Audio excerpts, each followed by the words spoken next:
वज़ीर आज़म शहबाज शरीफ ने भारत में होने वाली शंघाई ताउन तंजीम इजलास से वर्चुअल खिताब में कहा है कि सिफारती पॉइंट स्कोरिंग के लिए दहशतगर्दी को हथियार बनाने का सिलसिला रोकना होगा। रियासती दहशतगर्दी में मासूम लोगों का कत्ल इंतहाई काबिल मजम्मत है। आलमी बरादरी को मकबूजा कश्मीर में इंसानी हुकूक की पामाली के खिलाफ आवाज़ उठाना होगी। आलमी अमन के लिए हक़ खुद इरादियत को यकीनी बनाना होगा। वज़ीर आज़म ने यह भी कहा कि मजहबी अक़लियतों को मुकामी सियासी एजेंडे की तकमील के लिए निशाना नहीं बनाना चाहिए। वफाकी हुकूमत ने जुमे को यौम तक़दीस कुरान मनाने का फैसला किया है। वज़ीर आज़म शहबाज शरीफ की ज़ेर सदारत इजलास में करार दिया गया कि स्वीडन वाक़े के खिलाफ मुल्क गिर एहतजाज होगा, एहतजाजी रैलियाँ निकाली जाएंगी। शहबाज शरीफ से जुमेरात को पार्लियामेंट का मुश्तरका इजलास बुलाने का भी उन्होंने फैसला किया है। इजलास के शुरका को हिदायत की कि पार्लियामेंट के मुश्तरका इजलास में स्वीडन वाक़े पर कौमी लायहा अमल बनाया जाए, जिसमें कौम के जज्बात की भरपूर तर्जुमानी की जाए और कौमी लायहा अमल बनाया जाए।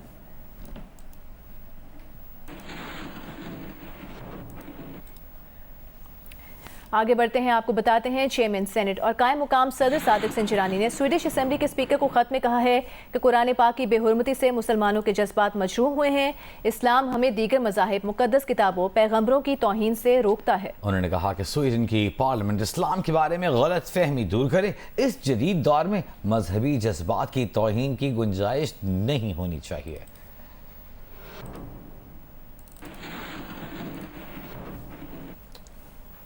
बड़ा इंकशाफ सामने आया है। तहरीक इंसाफ के रहनुमा और माहिर कानून हामिद खान ने कहा है कि नवाज शरीफ को नाअहल करने का फैसला अदालती फैसले से पहले ही हो चुका था और अदलिया को सिर्फ इस्तेमाल किया गया। कैपिटल टॉक में गुफ्तगू करते हुए हामिद खान ने कहा कि नवाज शरीफ समझते थे कि वो अदलिया को हैंडल कर लेंगे, मगर उन्हें बाद में एहसास हुआ कि ऐसा नहीं हो सकेगा क्योंकि मामलात उनके हाथ से निकल चुके थे। उन्हें नाअहल करने का फैसला कहीं और हो चुका था।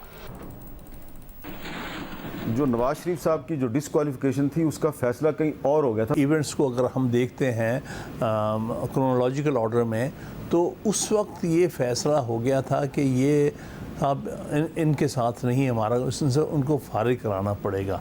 वो तो बाई चांस उस ज़माने तक जब ये सारा मामला हुआ है तो पनामा पेपर्स लीक्स आ चुके थे। तो इसका मतलब ये है कि जो नवाज शरीफ साहब को सुप्रीम कोर्ट के जरिए डिस्क्वालीफाई करवाया गया वो फैसला एक्चुअली कहीं और हुआ था, जुडिशरी सर्विस इस्तेमाल हुई। बिल्कुल यही नज़र आता है। यही जो चेन ऑफ इवेंट्स हैं वो वही शो कर रहे हैं कि इसी तरह हुए। गालिबन उनको खुशफहमी ज़रूर लगता है, नवाज शरीफ साहब को एक हद तक रही है कि हम शायद अदलिया को हैंडल कर सकते हैं, हम बेहतर हैं हैंडल करने में, लेकिन उन्हें बाद में महसूस हुआ कि नहीं, ये बात उनके हाथों से भी निकल चुकी थी। आगे बढ़ते हैं, आपको बताते हैं पेशावर में पीटीआई के सूबाई सेक्रेटेरिएट से पार्टी का झंडा उतार दिया गया। वीडियो सामने आने पर पार्टी रहनुमा अरबाब जहांदाद ने पहले कहा कि ये वीडियो पुरानी है। पार्टी सेक्रेटेरिएट सरगर्मियां ना होने पर आर्जी तौर पर बंद कर दिया गया है। दूसरी जानब सेक्रेटरी जनरल तहरीक इंसाफ उमर अयूब ने एक बयान में कहा है कि पुलिस ने पेशावर में पीटीआई के सूबाई सेक्रेटेरिएट पर छापा मारा और पार्टी परचम उतार कर ले गई।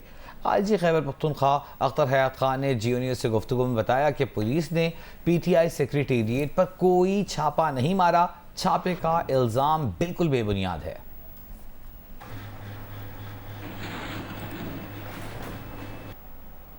रहनुमा तहरीक इंसाफ और माहिर कानून हामिद खान ने कहा है कि चेयरमैन तहरीक इंसाफ को लोगों की पहचान नहीं है। आज दूध का दूध और पानी का पानी हो चुका। जियो न्यूज़ के प्रोग्राम कैपिटल टॉक में उन्होंने कहा कि इतनी बड़ी पार्टी जहाज के हाथों हाईजैक हो गई। जो जहाज से आए उन्हें वापस जाने के लिए जहाज की जरूरत नहीं पड़ी। वजीउद्दीन साहब ने कहा था कि जहांगीर तरीन, अलीम खान, परवेज खटक और एक सिंध से थे, वो अब नहीं है पार्टी में। अच्छा, इनको पार्टी से निकाल दिया जाए क्योंकि इनके खिलाफ करप्ट प्रैक्टिसेस जो हैं वो स्टैब्लिश। और इमरान खान साहब ने इनको निकालने के बजाय वजीउद्दीन साहब को फर्क कर दिया, मतलब उनके वर्डिक्ट को एक्सेप्ट नहीं किया। अच्छा, अगर वो उस वर्डिक्ट को एक्सेप्ट कर लेते तो ये पार्टी सही माने में जमहूरी पार्टी बन जाती है। तो इसका मतलब है कि पीटीआई की जो आज कमज़ोरी हमारे सामने नज़र आ रही है, इसके ज़िम्मेदार इमरान खान है। इमरान खान साहब ने लोगों की पहचान नहीं की और आज जो है ये दूध का दूध पानी के पानी होकर सामने आ गया। इन्हीं लोगों के बारे में हमारा ख्याल था कि ये भेजे गए हैं और भेजे गए हैं पार्टी को डिस्टेबलाइज करने के लिए, पार्टी को कैप्चर करने के लिए। या और ये मुझे आपकी स्टेटमेंट याद है, आपने बार बार ये स्टेटमेंट कही थी कि इनको भेजा गया कैप्चर करने के लिए। हाँ बिल्कुल, कैप्चर के लिए और हाईजैक करने के लिए, क्योंकि एक साहब जहाज़ भी लेके आए थे ना, तो बल्कि एक दो दफ़ा मैंने कहा कि इतनी बड़ी पार्टी एक जहाज़ के हाथों हाईजैक हो गई, तो वो बाकायदा भेजे गए। वो जिन लोगों को जहाज़ में लेके आए थे उन्हीं को जहाज़ में वापस ले गए। इस दफ़ा वापसी के लिए जहाज़ की ज़रूरत नहीं पेश आई। पार्लियामेंट का मुश्तरका इजलास जुमेरात को दोपहर 3 बजे तलब कर लिया गया है। इससे पहले ये इजलास 10 जुलाई को तलब किया गया था।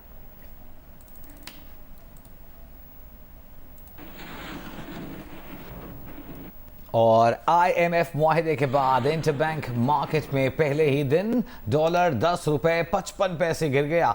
इंटरबैंक मार्केट क्लोजिंग पर डॉलर 275 रुपए 44 पैसे पर बंद हुआ। ओपन मार्केट में भी डॉलर 10 रुपए कम होकर 280 रुपए का हो गया। Governor State Bank Jamil Ahmed ने कहा है कि IMF मुआहिदे के बाद मार्केट में डॉलर्स की दस्तयाबी मजीद बेहतर होगी और बैरूनी अदायगियों का दबाव कम होगा। दूसरी जानिब तहरीक इंसाफ के रहनुमा हमाद अजहर ने कहा है कि हुकूमत रोज डॉलर का नया रेट मीडिया पर चलाती है, लेकिन मार्केट में डॉलर ही नहीं प्रोपेगेंडे के जोर पर मईशत नहीं चलती। ये बताएं कि इंपोर्ट कब खुलनी है और कितना डॉलर आउटफ्लो इससे मुतवक्के है। उन्होंने कहा कि बेड़ा गर्क कर दिया मईशत का और अब भी झूठ बोलने से परहेज नहीं करते। दूसरी जानिब असद उमर ने कहा कि जो सूरत हाल पैदा हो गई थी उसमें IMF के बगैर गुजारा नहीं था। IMF को पता है कि हुकूमत का वक्त खत्म हो रहा है, तवील मुद्दती मुआहिदे का फायदा नहीं। वज़ीर आज़म शहबाज शरीफ ने तरक्याती मनसूबों के जायजा इजलास में यह हिदायत की है कि मुल्क भर में अवामी सहूलत के मेगा प्रोजेक्ट्स पर काम की रफ्तार तेज की जाए। रवा माली साल पसमानदा इलाकों की तरक्की पर खुसूसी तवज्जो दी जाए। ज़राअत की तरक्की और ट्यूबवेल्स की सोलराइजेशन पर भी जल्द काम शुरू किया जाए।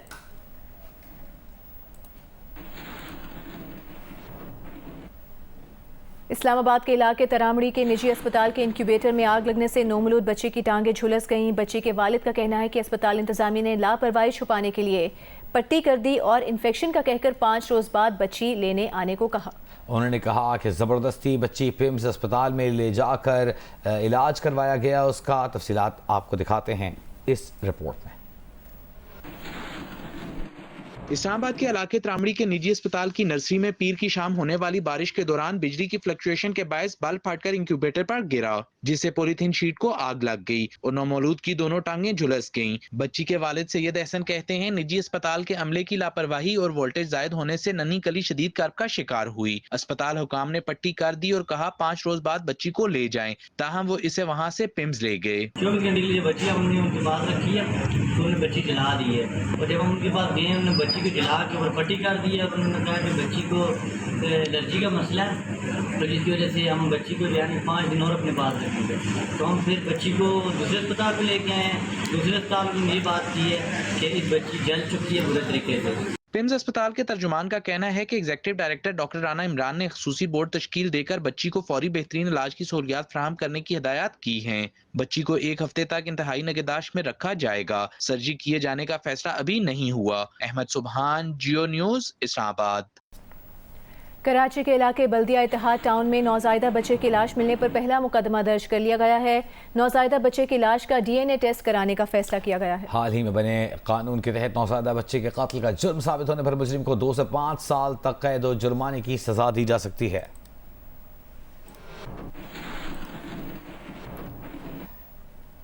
कराची में ऑनलाइन टैक्सी छीनने की वारदात की तफ्तीश के दौरान एक शख्स को मुकदमा दर्ज किए बगैर हिरासत में रखने, तशद्दुद करने पर एंटी व्हीकल लिफ्टिंग सेल के 6 पुलिस अफसरान और एहलकारों के खिलाफ मुकदमा दर्ज कर लिया गया। बात करेंगे नुमाइंदा जियो न्यूज राहिल सलमान से। राहिल बताइएगा। ये देखिए, सिंध पुलिस का यूनिट है एंटी व्हीकल लिफ्टिंग सेल, उसने 19 जून को सच्चल के इलाके में घर पे छापा मारा और नौजवान सोने नामी नौजवान को अपने हमरा ले गए थे। अहले खाना का ये दावा है कि इस दौरान पुलिस ने उनको वारंट भी नहीं दिखाए, जबकि उनके घर से मोबाइल फोन, कैश और दीगर वैल्यूएबल्स भी अपने हमरा ले गए। उसके बाद उन्हें जब मालूमात करी तो पता ही चला कि उनके घर पे EVLC ने छापा मारा था, जिसके बाद उन्होंने अपने भाई को वहां पर रिहा करवाया। इस दौरान उन्होंने पुलिस पार्टी पर मुकदमा दर्ज कराने के लिए अदालत से भी रुजू करा, इसके बाद अब उन्होंने मुकदमा दर्ज करा दिया। इस सिलसिले में बहुत शुक्रिया राहिल सलमान। बैंक्स को अपने यौमिया फॉरेन इनफ्लोज के मुसावी एलसीज खोलने की इजाजत दिए जाने पर आला सतह के मुशावरती इजलास में इत्तफाक हो गया। स्टेट बैंक की 75 साला नोट इजरा तकरीब में मीडिया से बात करते हुए गवर्नर जमील अहमद ने कहा कि IMF मुआहिदा एक मुस्बत पेशरफ्त है। इससे ज़र मुबादला इनफ्लोज बेहतर होंगे। हम उम्मीद रखते हैं कि इंशाल्लाह इस वक्त जो हमारे पास जो अब इनफ्लोज आएंगे उनके साथ हम इस सूरत को बहुत कामयाबी से जो है वो डील करेंगे। अब जो है वो पिछले 2-3 दिन से जो भी इम्पोर्ट्स हो रही हैं वो बहुत उसका लेवल बहुत बढ़ गया है और जो जेन्युइन रिक्वायरमेंट्स हैं इम्पोर्टर्स की फॉरेन एक्सचेंज रिलेटेड वो हम सब पूरी कर रहे हैं। दरामदात से मुताल्लिक इत्तलात हैं कि बैंकों को उनके ज़र मुबादला इनफ्लोज के मसावी LC खोलने की इजाज़त दे दी गई है, तहम इसके तहरीरी अहकामात ताहाल जारी नहीं हुए हैं। बैंकिंग ज़राए कहते हैं कि तहरीरी हुक्मनामा जारी कर दिया जाए, इसका कवी इम्कान है। कैमरामैन अल्ताफ़ हुसैन के साथ रियाज एंडी, जियो न्यूज़, कराची। क्या नया नैब कानून चेयरमैन PTI को गिरफ्तार करने के लिए बनाया गया है? क्या चेयरमैन PTI को गिरफ्तार करने और लंबा अरसा हिरासत में रखने का मंसूबा है? देखिए वजीर कानून आजम नज़ीर तारिर का खुसूसी इंटरव्यू अब से कुछ देर बाद प्रोग्राम आज शाहजेब खानजादा के साथ में। नैब लाहौर ने चौधरी परवेज इलाही से मुबैना करप्शन पर जवाब मांग लिया है। नैब ज़राए के मुताबिक परवेज इलाही को 6 जुलाई को नैब की कंबाइंड इन्वेस्टिगेशन टीम को जवाब जमा कराने की हिदायत की है। परवेज इलाही को जेल सुप्रिंटेंडेंट के जरिए जवाब जमा कराने की हिदायत की गई। साल 2022-23 में गुजरात डिवीजन में अरबों रुपए के तरक्याती कामों की मंजूरी दी गई। परवेज इलाही ने 23 अरब 42 करोड़ रुपए से जायद के तरक्याती मंसूबों में घपले किए। नैब तरमीमी ऑर्डिनेंस 2023 की मजीद तफसीलात सामने आ गई हैं। ऑर्डिनेंस के मुताबिक नैब मुलजिम को 14 रोज के बजाय 30 रोज तक हिरासत में रख सकेगा। यह साबित हुआ कि मुकदमा झूठा है या बदनीयती से बनाया गया तो मुद्दई को 3 साल तक कैद की सजा दी जा सकेगी। ऑर्डिनेंस में चेयरमैन नैब को मुकदमे में से किसी शख्स को वादा माफ गवाह बनाने का इख्तियार भी दे दिया गया है। नैब तरमीमी ऑर्डिनेंस के मुताबिक किसी को फायदा पहुंचाने के बदले तहाइफ लेना देना जुर्म करार दिया गया है। दुनिया की नवीं बुलंद तरीन चोटी नांगा पर्वत पर फंसे पाकिस्तानी कोह पैमा आसिफ भट्टी ताहाल बेस कैंप पर वापस नहीं पहुंच सके हैं। उनको बेस कैंप पर लाने के लिए 2 रेस्क्यू कोह पैमाओं ने पेशकदमी शुरू कर दी है। इस्लामाबाद के कोह पैमा आसिफ भट्टी गुज़िश्ता रोज नांगा पर्वत के कैंप 4 में फंस गए थे, जो 7500 मीटर की बुलंदी पर है। उनको वापस लाने के लिए मंगल की सुबह हेलीकॉप्टर का इंतजाम किया गया, ताहम खराब मौसम की वजह से हेलीकॉप्टर उड़ान न भर सका। इत्तलात के मुताबिक इटली और अजरबैजान के 2 कोह पैमा कैंप 4 पर आसिफ भट्टी की मदद और इनका साथ देने रुक गए थे और वो आहिस्ता आहिस्ता उन्हें कैंप 3 की जानिब ला रहे हैं। बेस कैंप पर मौजूद कोह पैमा नायला कयानी के मुताबिक शाम 6:45 बजे तक आसिफ भट्टी कैंप 3 से 200 मीटर की दूरी पर थे। दूसरी जानिब कराकरम एक्सपेडिशन के 2 रेस्क्यू कोह पैमा शाह दौलत मोहम्मद यूसुफ ने हेलीकॉप्टर के बगैर ही कैंप नांगा पर्वत पर पेशकदमी शुरू कर दी है और वो रात तक कैंप 2 पहुंच जाएंगे।